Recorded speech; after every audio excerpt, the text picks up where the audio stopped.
Hello, welcome.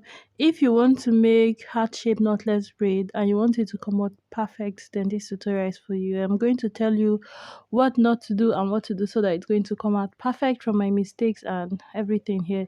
So to start off, I have the back section, and here I am blindly just carving out the shape of the heart. If you want to make this easier, once you have the section that you want the heart to fit in, go ahead and share that into two with a line from the top to the bottom. Then you carve the heart like from the middle halfway to your left, from the middle halfway to your right. That way you're going to be sure that the left and the right hand side of the heart are equal. I didn't do that. I struggle with this part. If you watch the live video, you will see like it took me a while. I was adjusting and adjusting and adjusting, just because you can see like the hair on the two sides are not equal. You have to take into account the contour and the shape of the head, but sharing having a line running down the middle makes it so much easier. Something else, when I got to the next row, after sectioning, like making a line to give me the second row, in order to make the hearts individually, I first of all shared that whole row into the number of sections I wanted to have. So I wanted 6 hearts in the middle row. So just go ahead and share that section into 6 boxes first. So this is like one box, the second one, the third one. It took me a while, like I was going front and back. Are they 5 or 6? They're 5. I was going forth and back until I got the number of boxes, and then when you start the heart, you will not read somewhere and just get confused. Again, this one now I am making a line in the middle. See how easy it is. Like if you watch the live video, then you understand what I am saying. The live video is already up on my channel. The day we made the hair, we made it on live. See, fast, so much easier, so much easier, and the two sides are relatively equal, and that was faster to achieve. So do that. When we started, we forgot the hairstyle I wanted to make. Well, I was making like molded heart, and then I'll just make knotless braid, but I was supposed to braid the heart. So when I remembered I'd already come this far. Okay, now one mistake I made that I won't make again when I'm making this hairstyle is, like when I made those previous videos teaching how to braid a hat, I was talking about the 10 o'clock and the 2 o'clock arms, right? And asking you to make sure to start from the middle. Yeah, you see this line I am about to make now. Instead of starting here, you see this is just a little bit lower than the middle of the line in the middle. Like it's a little bit lower, almost at the middle.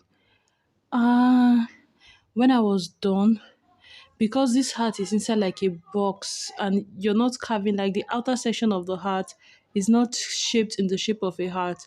The top section is shaped like a heart, but the bottom part is almost a rectangle, right? So to make this look, I struggle with, like, after braiding here and curving down, when curving towards the tippy end of the heart, you have like huge hair left on one side that you have to like brush into the heart in order to minimize the quantity of hair exactly here that I just apply shine and jam.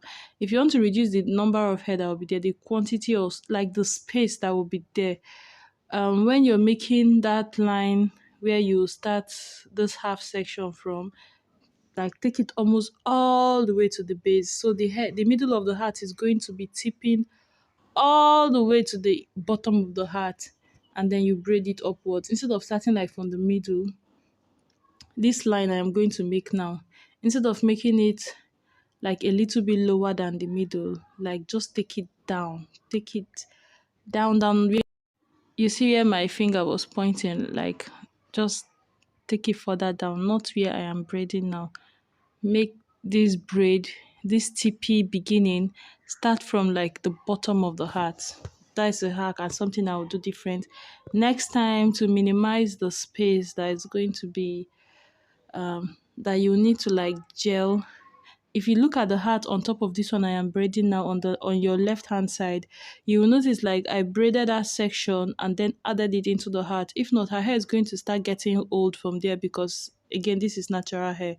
Apart from the fact, even if it's not natural hair, the hair is going to start getting old from that unbraided part of the hair that was laid into the hair.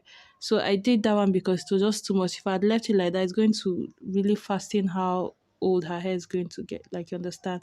So in order to combat that, I say start braiding from the, let it go further down. Let the middle of the heart go further down. Okay, when we are braiding this, like when we got to like the top section where we have a line from the middle of our head, like right, I didn't want the braids to have a straight line in the middle of the heart. That's going to, the idea of this hairstyle is to have the heart shaped on top. So I didn't want to now get to the middle on top and have the hearts run through like a straight line instead of this carved shape of a heart. So in order to get the carved shape of a heart, I had to like change the style a little bit and had these small sections in the middle of the hair. And I just used rubber bands to like make almost the rubber band method, taking them back until they got to the last heart at the back of that middle, at the back of the top section. Then I added that tail into the braids. You're going to see what I am explaining, and when you get to that point you'll be like, oh, this is what she meant. But thank you, enjoy.